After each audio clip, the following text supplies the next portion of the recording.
Good day everyone. So today we will discuss about the roles and competencies of a school head. For our objectives at the end of the lesson, you should be able to identify the three competencies, discuss the roles and competencies of stakeholders, and cite the importance of the roles and competencies of the school head.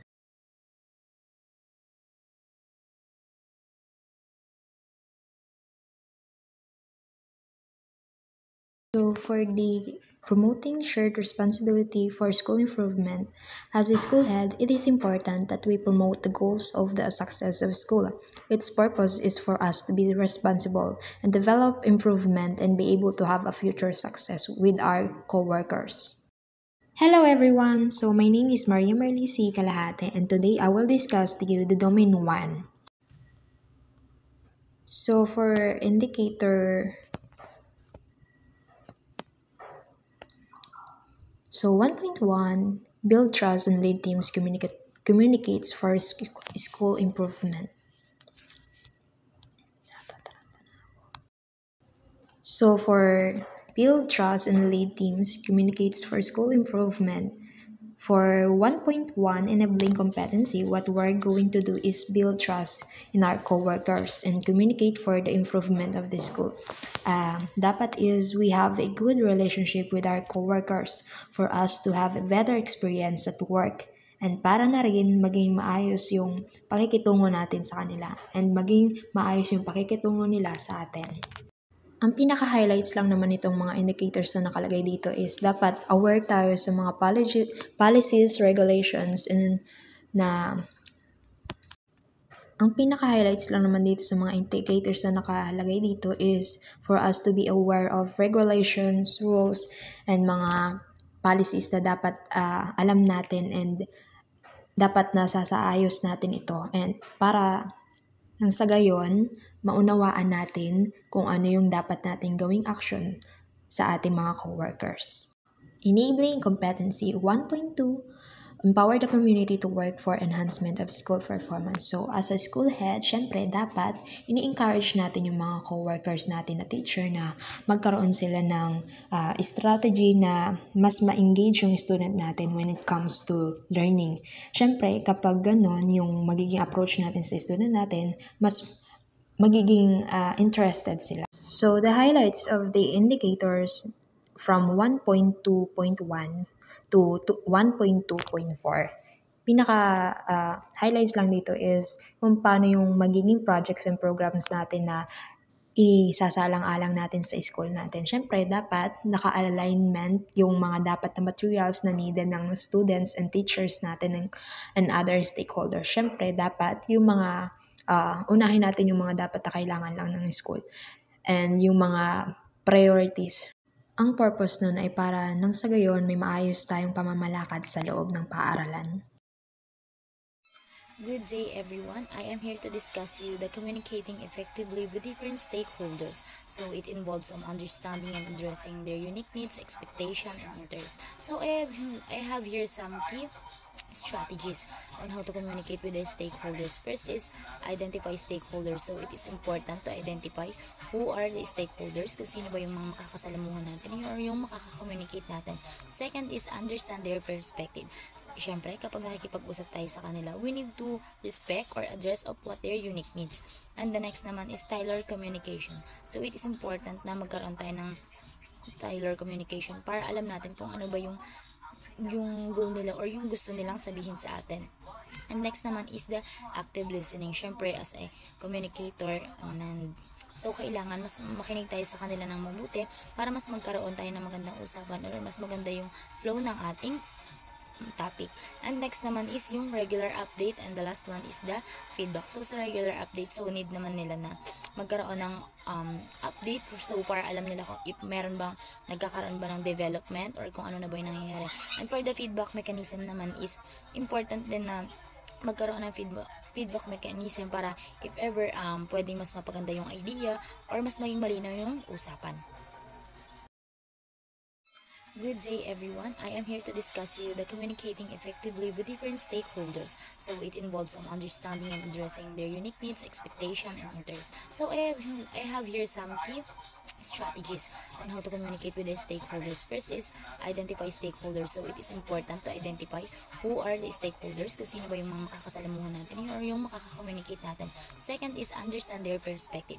Siyempre, kapag nakikipag-usap tayo sa kanila, we need to respect or address of what their unique needs. And the next naman is tailored communication. So it is important na magkaroon tayo ng tailored communication para alam natin kung ano ba yung goal nila or yung gusto nilang sabihin sa atin. And next naman is the active listening. Syempre, as a communicator, so kailangan mas makinig tayo sa kanila ng mabuti para mas magkaroon tayo ng magandang usapan or mas maganda yung flow ng ating topic.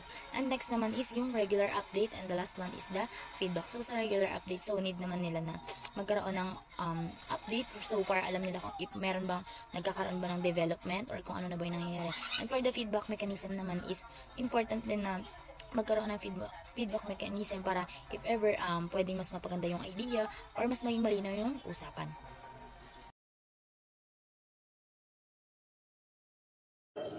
So, good morning. I'm Jonarin Burak. So, di-discuss natin ang dalawang competency. So, the first is 2.3 promote consensus building. So, ano nga ba yun? So, ang consensus buildings is isa siyang process na pangangalap kasama ang mga stakeholders. So, sinisiguro nila na lahat involved sa isang project, and bago nila ito simulan is meron silang pagkakasundo muna. So, meron siyang 4 na indicators. The first is 2.3.1, 2.32.2, and 2.3.3, 2.3.4. So, makikita dyan. Sa loob nito, ang nakapaloob dito is pagkakaroon ng pagbibigay ng kanilang mga opinion, lalo ng mga stakeholders, kanilang mga pananaw at saloobin, at pagkakaroon ng pagkakaisa hanggang sa ganun ay magkaroon ng maayos at improvement ang ating paaralan. So, the second competency, enabling competency 2.4, manage conflict and practice negotiation skills. So, nakapulog naman dito is yung pagsasaayos ng mga hindi pagkakaunawan at salungatan ng dalawang partido or dalawang grupo. Doon naman sa 4 na indicators na merong 2.4.1 and 2.4.2, 2.4.3 and 2.4.4. So nakapulog naman doon ang dito kailangan alamin or pakinggan ang lahat ng mga saloobin or kailangan tignan natin kung ano yung mga issues or problem na pwedeng na dapat pansinin at ayusin. At nakapaloob din sa mga indicators is yung kailangan suportahan yung mga suggestion or comments ng mga stakeholders para mas maging improvement and mas mapaganda ang isang paaralan. At hanggang sa ganun, masuportahan din yung mga programs na kailangan ilatag sa isang paaralan or kailangan gawin. Yun lang po, and maraming salamat. My name is Mark L. Merocas. Meron tayong tatalakaying dalawang competency. Ito ang 3.1, Demonstrate Program and Project Management Skills. Meron itong 3 indicator. Ito ang 3.1.1, Lead in Formulating a Plan of Action for Programs and Projects. Pangalawa is 3.1.2, ensure that So for our programs conclusion, and as a projects school support head, it is student important that we have the good relationship performance. to our co-workers, Pangatlo not is just to the parents of students, but 3.1.3, also to all involved in our supervise and school, evaluate even program outside and inside. implementation. It is for them to feel Ayon dito, welcome. ang With 3.1 my na sumuporta discussion, sa mga community-based together program with at Girly proyekto ay Cabalag, naglalayong Junalyn tumulong sa Burak, pagpapalakas sa mga Mark lokal na Elmer komunidad Rocas, and me, Maria sa Marlisi pamamagitan ng Talat. suporta sa mga inisyatibo at proyekto ng That's komunidad. all. Thank you. Binibigyan din nito ang pagiging aktibo at kapangyarihan ng mga mamamayan sa pagtugon sa kanilang sariling mga pangangailangan. Ito ay naglalayong magbigay ng mga mapagkukunan at oportunidad para sa mga lokal na proyekto na naglalayong mapabuti ang pamumuhay ng mga mamamayan. Sa ganitong paraan, nakakatulong ito sa pagpapalakas ng pagkakaisa at pag-unlad sa mga komunidad, hindi lamang lokal, kundi maging sa pambansang antas. At ang pangalawang competency naman ay ang 3.2. Promote school-based programs and projects that support sustainable development.